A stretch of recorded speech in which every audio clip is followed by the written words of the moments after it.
लाखों शिक्षकों के लिए बड़ी खबर है जिन्होंने टेट परीक्षा पास नहीं किया है। क्या शिक्षकों को टीईटी यानी शिक्षक पात्रता परीक्षा से कोई राहत मिलने वाली है? छत्तीसगढ़ से खबर आ रही है, जहां पर छत्तीसगढ़ विधानसभा के मानसून सत्र के दूसरे दिन जोर शोर से शिक्षा विभाग और राज्य के हजारों शिक्षकों का मुद्दा गूंजा।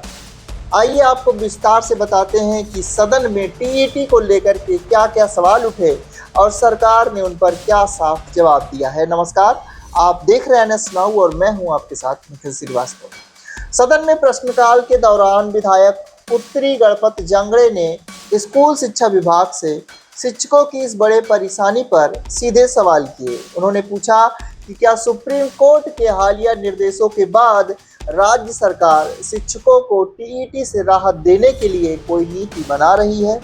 इसके साथ ही विधायक ने राज्य में टीईटी परीक्षा के आयोजन के तरीके और सुप्रीम कोर्ट में पुनर्विचार याचिका यानी कि रिव्यू पिटीशन दायर करने को लेकर भी सरकार से जवाब मांगा। विधायक के इन सवालों का जवाब देने के लिए स्कूल शिक्षा मंत्री गजेंद्र यादव खड़े हुए। सुप्रीम कोर्ट के निर्देशों पर जवाब देते हुए शिक्षा मंत्री ने स्पष्ट किया कि शिक्षक पात्रता परीक्षा के संबंध में माननीय सर्वोच्च न्यायालय के निर्देशों का पूरी तरह से पालन किया जाएगा। उन्होंने साफ कहा कि राज्य सरकार इस विषय पर आगे जो भी निर्णय लेगी वह न्यायालय के आदेशों के बिल्कुल अनुरूप ही होगा। चर्चा के दौरान दूसरा सबसे बड़ा सवाल पुनर्विचार याचिका को लेकर के था। विधायक उत्तरी गणपत जांगड़े ने पूछा कि क्या राज्य सरकार ने सुप्रीम कोर्ट के निर्णय के खिलाफ कोई पुनर्विचार याचिका दायर की है। इस पर शिक्षा मंत्री गजेंद्र यादव ने दो टूक जवाब दिया कि सरकार की ओर से सुप्रीम कोर्ट में ऐसी कोई भी पुनर्विचार याचिका दायर नहीं की गई है। प्रश्नकाल के दौरान सिर्फ राहत का मुद्दा ही नहीं बल्कि परीक्षा के आयोजन का तरीका भी सवालों के घेरे में रहा। यह मुद्दा उठाया गया कि जिस तरह राष्ट्रीय स्तर पर शिक्षक पात्रता परीक्षा साल में 2 बार आयोजित की जाती है, ठीक वैसे ही छत्तीसगढ़ में भी टीईटी की परीक्षा साल में 2 बार क्यों नहीं कराई जाती।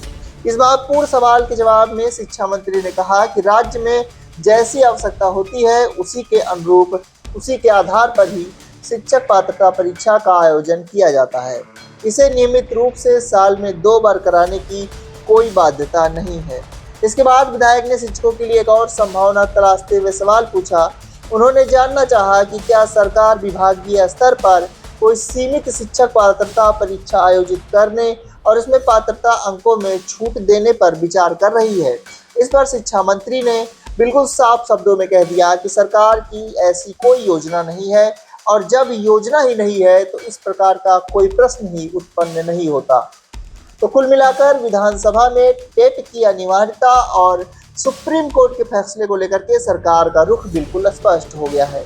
निचोड़ यही है कि फिलहाल छत्तीसगढ़ के शिक्षकों के लिए टीईटी से राहत देने वाली किसी नीति या विशेष छूट की कोई घोषणा नहीं की गई है। सरकार ने साफ कर दिया है कि वह सुप्रीम कोर्ट के आदेशों के दायरे में रहकर ही काम करेगी। इस खबर पर हमारी नज़र बनी रहेगी। शिक्षा जगत और तमाम खबरों के लिए देखते रहिए एनएस नाउ। इस खबर को ज़्यादा से ज़्यादा अपने विभागीय ग्रुप में शेयर कीजिए। बने रहे एनएस नाउ के साथ, चैनल को सब्सक्राइब कीजिए। मिलेंगे आपसे अगले अपडेट के साथ, तब तक के लिए आप सभी को नमस्कार।